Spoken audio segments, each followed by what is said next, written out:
Hello bachcho, let's read this given question. So the given question says that a coil and a bulb are connected in series with 5-volt DC source. When a soft iron core is inserted in the coil, the light emerging from the bulb after a long time will. And the four options are given as increases, decreases, remains same and cannot be determined. तो देखिए बच्चों question में हमें क्या बोला गया है कि हमारे पास एक कॉइल और बल्ब है जो सीरीज में कनेक्टेड है डीसी सप्लाई से और इस डीसी सप्लाई की वैल्यू कितनी है 5 वोल्ट। अब हमने क्या कर दिया है वो जो कॉइल है उसमें एक आयरन कोर को इंसर्ट कर दिया है। तो हमसे पूछा जा रहा है कि ये जो आयरन कोर को हमने इंसर्ट किया है ये बल्ब के इंटेंसिटी को मतलब जो उसकी ब्राइटनेस है उसको अफेक्ट करेगा या नहीं करेगा। तो इस क्वेश्चन को सॉल्व करने के लिए हमारा की कंसेप्ट क्या होना चाहिए। Key concept to solve this question, तो देखिए इसका की कंसेप्ट क्या आ जाएगा हमारा।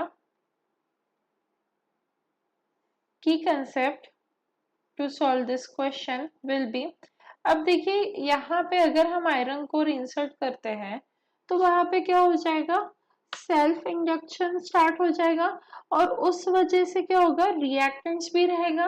पर ये जो रिएक्टेंस है वो डीसी सप्लाई को अफेक्ट नहीं करता है। तो ये जो रिएक्टेंस है रिएक्टेंस offered by coil क्या आ जाएगा, reactants offered by coil to DC current is 0 to DC is 0। मतलब इससे हमें क्या पता चल रहा है वो जो रिएक्टेंट्स बन रहा है वो हमारे डीसी सप्लाई को अफेक्ट नहीं करेगा। और अगर डीसी सप्लाई को वो अफेक्ट नहीं करेगा तो बल्ब की इंटेंसिटी तो वही रहेगी क्योंकि उससे तो सप्लाई सेम ही मिल रहा है, ना वो सप्लाई कम हो रहा है ना ही सप्लाई ज्यादा हो रहा है। तो क्योंकि 5 वोल्ट का 5 वोल्ट ही बल्ब को मिल रहा है तो उस वजह से उसकी इंटेंसिटी भी क्या रहेगी, सेम ही रहेगी। तो इसीलिए हम यहाँ पे क्या लिख सकते हैं, intensity there will be no change, there will be no change in intensity of bulb, in inten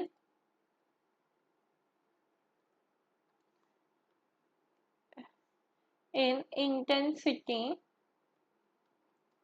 of bulb।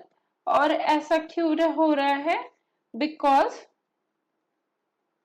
Reason क्या है, डीसी रिमेन्स अनअफेक्टेड, क्योंकि डीसी जो है वो अनअफेक्टेड रह रहा है, रिमेन्स अनअफेक्टेड। तो क्योंकि डीसी जो है वो अनअफेक्टेड रह रहा है इसीलिए बल्ब की ब्राइटनेस भी क्या रहेगी, सेम ही रहेगी। Hence the final answer for the given question is option C. Hope you understood it well. Best of luck.